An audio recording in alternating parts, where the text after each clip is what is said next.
military dictatorship have just been discovered. Over 3 decades of systematic persecution in Paraguay. Assignment has had unique access to tons of detailed documents. They reveal the secrets of a brutal regime propped up by the West. The files tell of thousands of Paraguayans tortured and killed. There's new evidence about Martin Bormann and other Nazi fugitives hiding in Paraguay. Revelations, too, of an official trade in Paraguayan passports for international crooks and murderers. And the documents add a whole new dimension to the Iran-Contra scandal. They show how President Stroessner helped the United States illegally to sell arms to Iran. Details which have been hidden until now.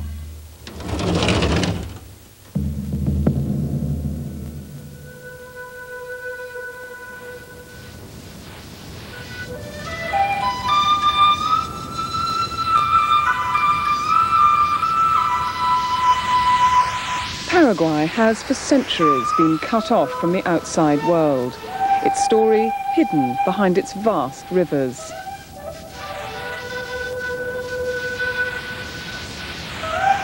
Powerful neighbours and a series of harsh dictators have dominated it. Paraguay's in the very centre of South America, hemmed in by the 2 giants of the region, Argentina and Brazil. The waterfalls at Iguazu have become a symbol of the country's tragic history.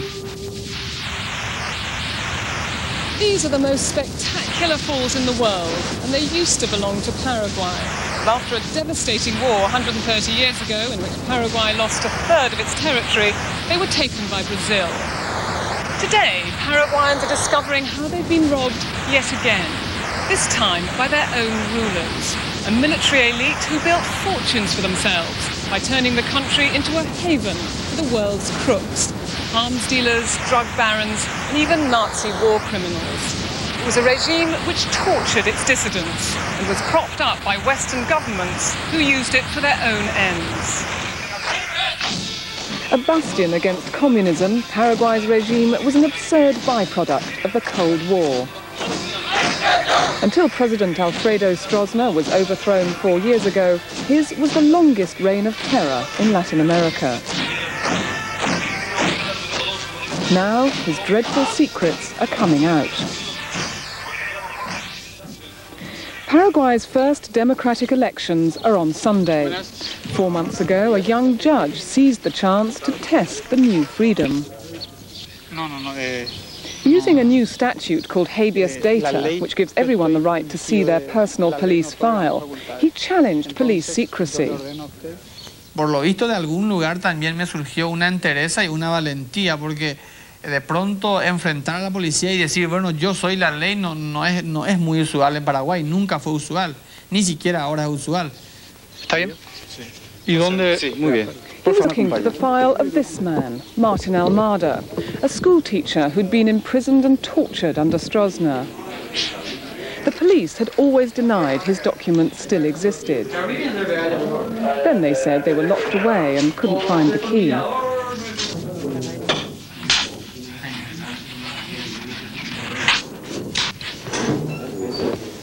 But when they got in, they found not just Martin's file, but the entire secret police archive. Records of arrests, confessions and lists of informers. Evidence of prisoners who'd disappeared. After years of denials, here at last was the proof. It was a highly charged moment. For Martin Almada, a mixture of joy and pain. A final end to the nights of fear. No one could believe how much they'd found. There were lists of political prisoners, a mass of new evidence to indict the Stroessner regime. Acá hay una montaña de documentos que guardan relación evidentemente con un pasado que no queremos que vuelva. The documents reveal the day-to-day methods of an absolute dictator. Stroessner ruled by fear and favour. Paraguay was his personal fiefdom. He was a master in dictatorship. very smart, hard worker. Started working at 4 in the morning. He did not trust in anybody. Then he was the only one. You know that the civilian minister, when talking with the Stroessner, they put like military, like this. And no one of them open the mouth if Stroessner did not ask first. No one, a single idea, they closed the mouth, ready to listen what Stroessner wanted to say.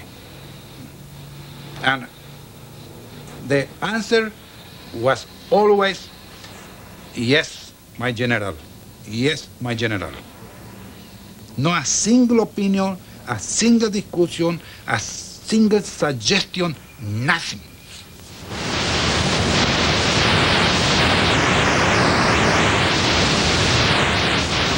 Stroessner steamrolled the country into building the Itaipu Dam in partnership with Brazil. It's the largest hydroelectric plant in the world. 62 million litres of water flow through it every second. Contracts went to the president's favourites, and building costs spiralled from $2 to $17 billion.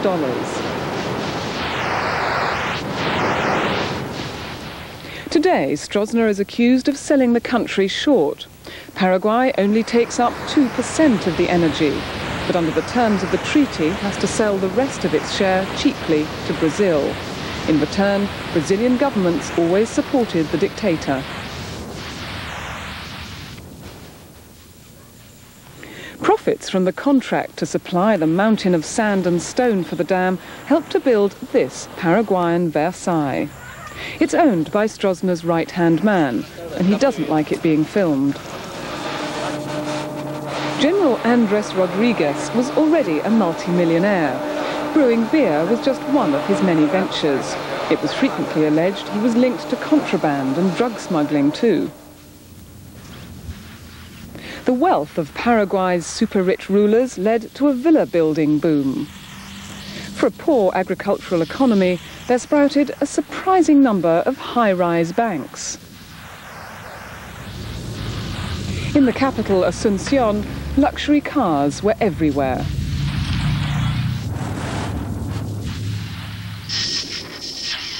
But with the Cold War over, Stroessner was redundant. Friends abroad and at home deserted him. On the night of the 2nd of February 1989, he was toppled in a coup. Television stations were closed down, so this was their reconstruction of events.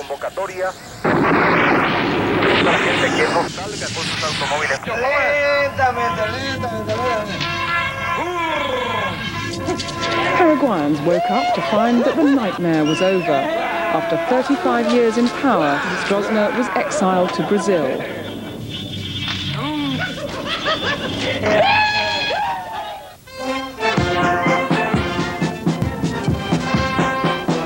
The man who'd overturned the regime was none other than Stroessner's protégé, General Rodriguez.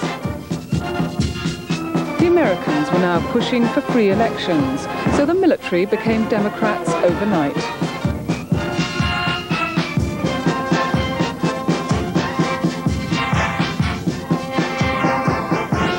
And the new president was swept along by the tide. In his first television interview since the coup, he spoke with all the conviction of a recent convert. Muchas veces, durante el transcurso de esta vida independiente de los países que conformamos América Latina, se han realizado acciones bélicas por las Fuerzas Armadas con el propósito de apoderarse del poder. Sin embargo, nosotros aquí en Paraguay, nuestra Fuerza Armada ha salido de sus cuarteles no para apoderarse del poder, sino que para abrir la puerta de la libertad y de la democracia que hoy está disfrutando el pueblo paraguayo. The secret police archives contain every detail of Stroessner's repression. Torture was routine. This report tells how a young woman, a member of the Communist Party, was starved, drugged and beaten. But anyone could be accused of being a communist. Even this 12-year-old girl. Owning an album of postcards from Moscow was enough to trigger arrest. These documents belonged to the Investigations Department. It was the centre of a web of informers. Stroessner's spies watched everyone, the opposition, students, foreigners, even members of the ruling party. No one was safe. People's homes were ransacked and personal photographs taken. The debris of Cold War paranoia is all here in the archive.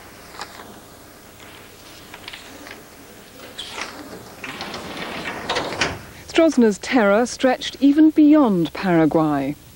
The so-called Operation Condor formally coordinated the seizing of dissidents throughout neighbouring military regimes.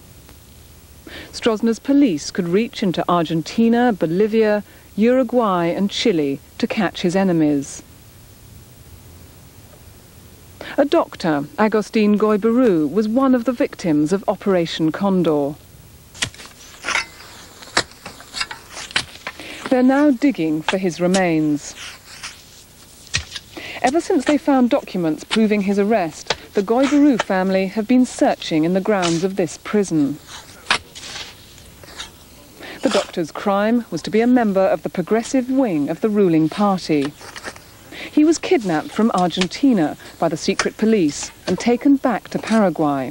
His daughter was then 9 years old. The family's never seen him since. They've even searched under the pigsties.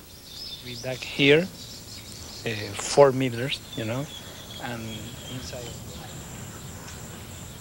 The family had assumed that in Argentina they'd be safe, but they underestimated Stroessner's power. Nunca pensé, podía creer de que hasta ese lugar el régimen de Stroessner fuera a buscarnos y que la mano larga del régimen de Stroessner con el plan Cóndor les había traído de nuevo al Paraguay a mi esposo por el solo hecho de denunciar las muertes en tortura de aquí, de nuestro país. We took Martin Almada back into the police archives, now in the Palace of Justice. More of a facade for justice under President Stroessner. It was only now he was able to study his own police file.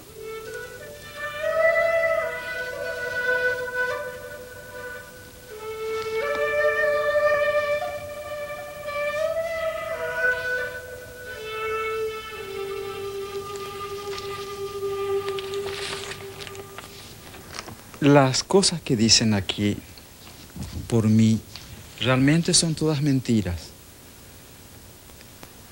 Ejército revolucionario, yo nunca participé, Partido Comunista tampoco.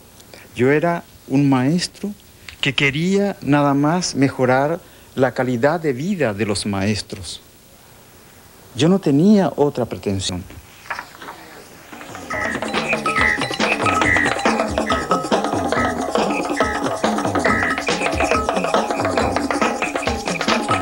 Innocent couldn't escape torture. This prison, the Technica, is right in the centre of Asunción, so loud Brazilian music was played to drown the screams.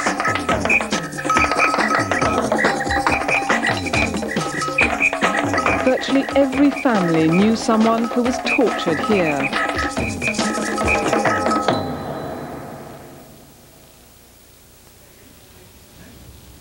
Martin Almada showed us where he was held for a year in the 70s. Aquí yo estaba dentro. Prisoners called it